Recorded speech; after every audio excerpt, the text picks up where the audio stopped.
The next suburb to boom, or the next suburb to go bananas, we reckon is...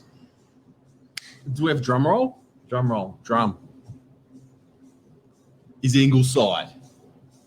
It's a big call. It's a big call on the beaches. Why would somebody say Ingleside when you've got Manly, you've got Curl, you've got DY, everyone's got a beach, Ingleside doesn't? Why would Ingleside be the next booming hotspot? But Steve, beaches? You've got experience, wisdom. We both do. Wisdom.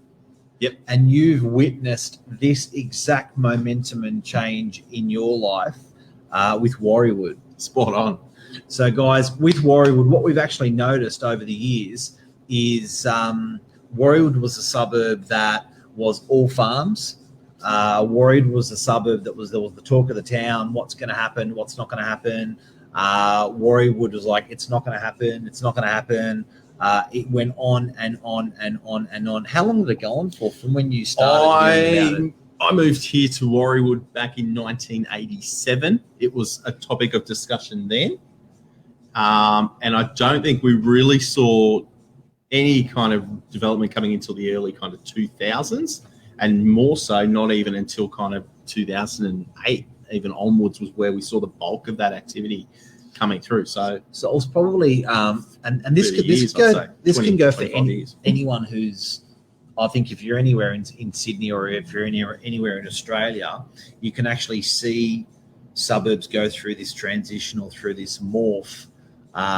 You can apply something I had a discussion with Michael Berger about last week was you don't want to buy. So I guess this is two-pronged attack. From the developer point of view, it's very dangerous. Yep. Because how many people bought a farm in Warriewood at a premium off a farmer, and actually it never actually crystallized for 10 or 20 years. That's one aspect. That's one prong of what we're going to talk about tonight. Yeah, absolutely. The other prong is the consumer. Someone like my cousin Mary, who bought in those actual suburbs, in an emerging suburb that was not really highly regarded, not really a goer. No. And then it went boom, boom, boom, boom, boom, boom. Well, I grew up in Warriewood. A lot of my mates from school, going back 20-odd years now, they really used to give it to me. They'd say, where do you live? You live in the sticks. I'm like, how can I live in the sticks? We've got a beach in this suburb.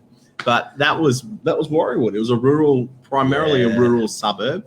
Still very much underdeveloped. The roads weren't in great shape. And it wasn't by any means a hotspot on the northern beaches. And then, like Mark said, people came in. I remember when they first started doing a lot of these releases around 2000, 2002, you could buy a land and house package for $500,000. Yeah. For a land and house package. Well, I remember my cousin Mary, she bought 380,000. And I remember the outrage with the oldies because we're Serbian background. The Croatians, the Serbians, the Italians, they owned in Warriewood.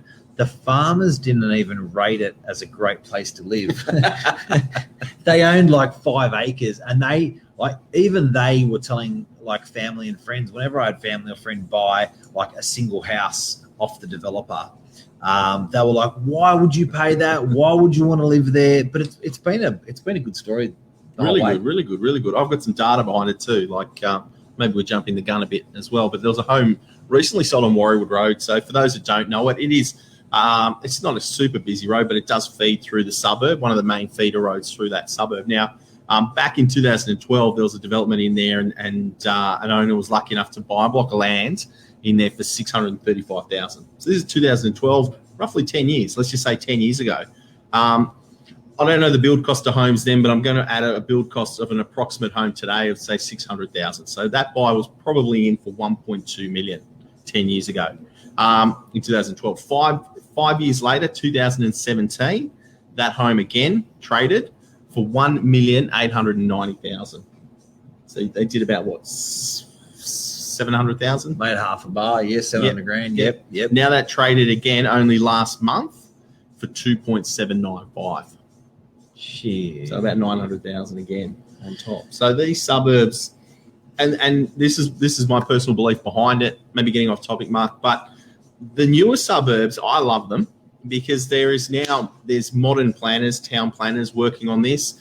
There is learnt knowledge in town planning, in services, in roads that weren't around maybe in some of the more established suburbs. So you've got better family facilities, playgrounds, you've got walking tracks, you've got better access to shops. Schooling is a thing that's, mindful now. You love a playground? I love it. Nothing like a monkey bus. But, and a lot of these new suburbs offer this smarter planning, in my opinion, which only really leads to their desirability. But I know we're talking about Ingleside, but I just think a really good segue for Ingleside is what Warriewood has done. And not only were the oldies going, why would you want to do that? But Warriewood had really small blocks. Oh, tiny. So everyone was like in uproar saying, like, how big would Streamdale blocks stream? Look, they're probably anywhere from kind of 350 to 500 would be a good block in there. So they're probably 400s. So the oldies were going like, why the hell would you buy on a 350? Like everyone was so accustomed to 6, 7, 8. And I think they just made money. Yeah. So going from a segue of what Warriewood's done and now over moving into Ingleside, what's going to happen? Yeah. What's perception going to be? How's it going to be managed? Are people going to make money? Are they going to lose money?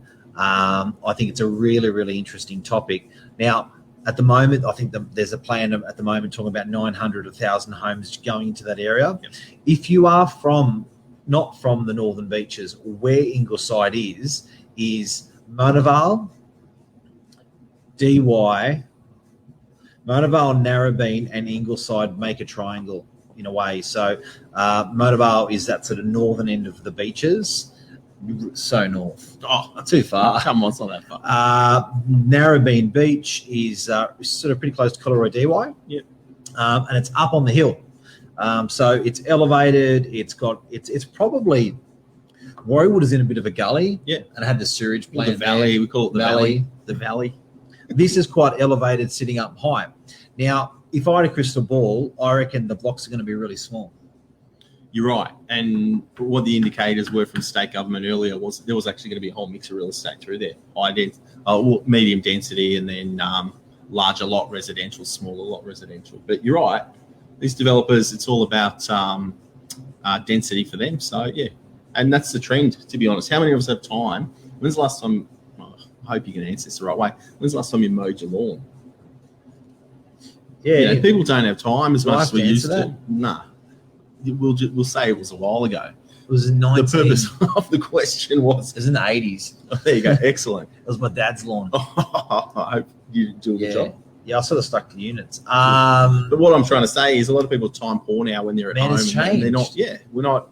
The perception of the garden is different today than it was, when our parents were growing up. And where people have got more professional is with the barbecues. Yeah, nice outdoors. Outdoor area. Love it. Bit of a fan, bit of a heater, bit of a fire pit. But they're not wanting certainly to play a game of cricket with 15 friends in the backyard anymore. So it's changed. So Ingleside is I think you're really going to do well if you get a big block. Really going to do well. I think it's going to be unusual. How are you going to make money out of buying in Ingleside, buying out this subdivision stuff is getting in early. What you think is going to be overs is actually going to be unders very quickly. I reckon, like, if you look at the amount of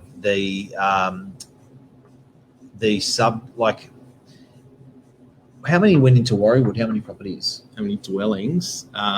Say houses versus units. I don't know the exact numbers. Probably about 1,000, to be honest. Okay, so there's my head looks a bit big. I've got to go back a bit. So there's about 1,000 odd. This is going to be about 1,000 odd. And I think what often happens with development is it doesn't all dump at the same time. Yeah. It's probably going to be a dump by the time, because some farmers just won't sell. Some will do it because they don't need to. Yeah, that's right. Same happened in Warriewood. So I think what you'll actually find is that it's going to be a trickle. 100 properties a year, 50 properties a year. Well, what's the turnaround you and I experienced at Mark here in Warriewood from day one of selling a site to a developer to the day of having somebody actually be able to purchase and build. Yeah, 3 3 4? years. I'd say 3 years to be, an average. So even when this planning comes through, even by the time you actually have something available and ready to go, even if you think that's expensive, I think you've got to be really careful to think it's what's expensive today is cheap tomorrow. So our advice to make really, really good money out of Ingleside, snap it up. Yeah. Don't be scared of the smaller blocks if there's actually smaller blocks that are there. A lot of, what I've noticed, a lot of the face of building has changed. When we started doing the Warriorwoods, it was AV Jennings and it was Masterton. Yeah. The buildings today in our area, probably different to all parts of Sydney and Australia, but it seems to be a Metricon. Yeah, Metricon's popular. And Clarendon. Yep. Icon. Bell River's moved in. They're another custom build, well, not a custom builder, but a project builder that specialises in smaller lots. So, is building a house today with these guys as cheap as it was 10, 20 years ago? And I'm not, obviously dollar for dollar, it's going to be very different, but, compared to wages, do you reckon that you're building a home for less or more than 10 years ago? I think less, to be honest. From what I've seen is obviously manufacturing of building materials has evolved over 10 years too. Yeah. So the cost is down, the transportation and things of the materials is down. I actually think it's probably cheaper, to be honest. What were you thinking?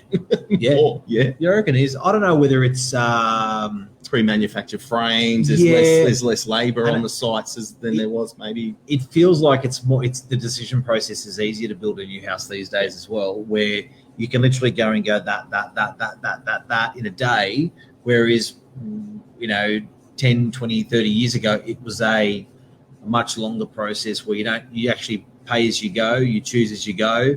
Now it's all chosen up front and bang. Just go. And I reckon, and definitely people are getting more out of the houses. So if you look at what was offered by the AV Jennings 20 years ago to what was being offering now. So Steve, advice, Yep. if they can buy a home off, so Ingleside's going to come up for sale. Yep. People are going to buy stuff in there. Would you recommend to buy the block of land, do what you want? Would you recommend to buy a house and land package? I think the house and land package is, you want to do that. You want to be what we call an early adopter if you're going down the land and house package, because developers need targets to meet before they up their prices. But also that you've got to understand that, like Mark said, it will be a trickle effect when these new suburbs are released.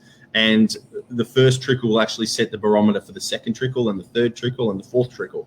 So prices will only move up as newer properties come into the marketplace. So I think if you're buying off the plan, definitely be getting there straight away and buy it.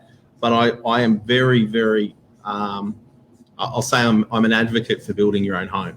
It's a lot more work, but you can build a beautiful home on a 400 or 350 square metre block, starting from 400,000. If you're going to put in 600,000, you're going to get a very, very high caliber home at that price point. So at 400,000, if you're buying a block of land, look, I can't forecast what the Ingleside prices are, but if you're buying a block at 1.3, you're going to have a home that's worth 2 million. So there's capital in it, but you've got to do a bit of legwork. It is going to be a bit of time and effort on your part, but I think the end result's bigger and better for you. So let's look at Warriorwood as an example again. I just love using the Warriorwood because it's like for right like. There. They were Yeah. farms, selling subdivisions. So my cousin Mary, 350, 380. I hope she doesn't mind me using this as an example. 8 Stream Dale, almost doubled, almost tripled what she bought it for. Then I sold it for her about 8-9 years later for $900,000. What's that house worth today? One just sold in the street about 8 weeks ago for 2.225. Okay, So 2.2. It's done well. Now, when you buy off one of these guys and it's already a finished home, it's never going to be quite as nice as you want it though. But that's okay. It's okay. Gucci it later. Yeah, you can do that for sure. Gucci it later. Something to really be careful about, guys, is when you are buying a house and land package, there's 1 year of capital growth that you're going to get and the developer's not going to get, because it's going to take a year longer to develop. So if it's because they're going to have to produce the house, subdivide the site, produce the house, build the house and hand it over. Who gets the capital growth in that year? That's a good question. I haven't experienced it personally because we were selling land. Well, it's like when you buy a unit off the plan. The purchaser. The consumer's going to get it. So if you buy a block of land and it settles in 3 months, because land's very easy for a developer to hand over once they got all the paperwork done, you're not going to get any capital growth period where you've only put down a 10% deposit, because it's going to be ready in 3 or 4 months. Off you go. Financing. Yes. How's that work? Like an off-the-plan purchase, you will be assessed when you sign that contract. Obviously, you'll still need to get a loan from your bank if you're buying a raw site, a block of land. But you just be mindful that if it is a 2 or 3 year completion phase, you will be reassessed at that point again. So you don't want to be changing jobs too drastically, reducing your income or anything like that between the day of signing a contract and settling on a contract. The other thing is there's different types of loans. You can get a construction loan, which works a little bit differently. We're not lenders, but there's different things where it's like a staggered payment. As you withdraw, you actually start paying the loan on the amount you withdraw. That's if you're looking to build a home. If you're buying a block of land, you can't rent the block of land out. That's true. So the banks are going to be a bit harder, because while you're building, you don't have an income. The banks are going to be a bit tougher on you. If you buy a house and land package, sure, you're going to be paying more and probably a little bit overs, but at least when the bank gives you the loan, they're going to have an asset they can rent quickly, or you can move in there quickly as well. So another way to look at a very good point. Yeah. I think it's going to be easier to fund if you buy a house and land rather than just land. Land's a bit sexy because you can build what the hell you want, but I think you've got to be careful that the bank might be a bit hard on you in terms of doing that. And you've got to live somewhere while the build's going on. You've still got your day-to-day, living costs, unless you're in with family or something like that. But you won't have as much control to build exactly what you want. But hey, don't be fussy. Get in there. Yep. It's the way. Ingleside, what else can I say? It's a good area in regards to, like you said, it's an elevated position, but it's also sitting on Monavale Road, which is having major upgrades as well. So it's going to be a quicker transit link out onto the M2, M5, M7 that way from the Northern Beaches too. I just like that little factor about the suburb too. A big thing that I like about this, and guys, if you've just tuned in, we're talking about land releases. We're talking about the newest one on the Northern Beaches, which is going to be Ingleside. When it happens, it's going to be great. We're talking about getting in. Most of all, we're talking about how you can actually make money, optimize on purchasing this, what to buy, what not to buy, to make the most amount of money. Have you heard about my banana story? I've heard several of your banana stories. I've got a banana story. This is how you guys are going to make money. This is about a lot of stock on the market and no stock on the market. Meriton DY had 360 units. They injected into a suburb that had 10,000 units. The problem was, actually, can I put that story on hold for a sec? I'll tell you my banana story. It's the banana story, which relates back to Meriton. Okay. I'm surprised you haven't heard my banana. I thought that was the banana story. It is, but I'll illustrate it better if I talk about bananas. Let's go. So, how many bananas do you and your family of 5? How many bananas do you eat a week? Yeah, a dozen at least. 12 bananas. So I come to you and I say, do you want 12 bananas? $1.99 a kilo. You say done. You buy 2 kilos, 1 kilo, 1 kilo bananas. Yes, they won. Just 1 kilo. So your rate of purchasing is 1 kilo a week. That's what you do. If I come to you and say, I've got a box, I've got so many, I need to sell these. What are you going to say? I'll buy a few more, but I'll pay you a little bit less. Do you that? That's what that is what I call the banana story with property. So how much less do I have to discount the bananas to sell you a whole goddamn box, which is 20 kilos? You're going to give it to family, you're going to give it to friends, but you don't really need it. They're going to go bad. You don't really need it. So you'll say, you know what, I'll give you 10 cents a kilo or 20 cents a kilo. You pay less. Guys, that is my exact story about the banana story when it comes to Meriton DY. I'm going to tie this back to Ingleside in a second. When your Meriton DY came to town, DY only sells 500 units a year. That's about 50 units a month, 40 units a month. Yeah? In that, there's 1 bedrooms, 2 bedrooms, 3 bedrooms. Meriton was mostly 3 bedrooms. Go with me on this example. I know it's not exact, but go with me. Meriton had so many units they were trying to inject into the DY economy, into the DY market, that there was only, even though there was 40 units, 10 of them a month were selling with 3-bedders. Meriton had 363 bedders. So they can take 10 years to sell an extra 3 or 4 a month, or they can inject more into the local market, but they have to discount it. They've got to discount the product. That is my banana story with property. Now, when you take that across to Ingleside and you move this example across to Ingleside, these guys, I was going to call them fuckers, but I won't. These guys are going to have to inject more property into the marketplace, be it land or be it house and land packages, than what the natural take-up is of the market. So what they're going to have to do, because they've got more supply than what's normal in the area, is they're going to have to discount that product in order to get it sold. That's another way that people are going to make money on buying an Ingleside. Yeah. And that's where the early adopters will take advantage, because that's when there will be the greater amount of stock on the market. And that's exactly what happened with Warriewood. Yep. So even though there was your pessimists and people going, blah, blah, blah, you shouldn't do it, blah, blah, blah, Warriewood's done very well. Now, after that banana effect, guess what happens when all the bananas are sold and there's no more bananas for sale? Price goes back up. Bang. Yeah. It's the banana bounce.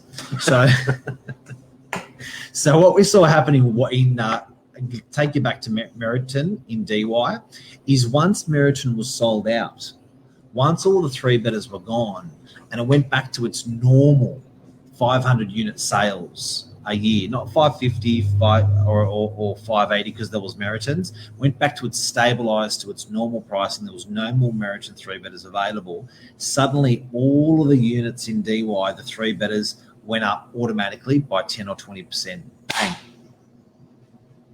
Warriewood did the same. Warriewood did exactly the same. That's how you make money out of Ingleside. Very good. Very good. Because just something I heard randomly in the car while I was driving this morning was still some figures came out as projections for the next 40 years. What's going to happen to the New South Wales population? 40.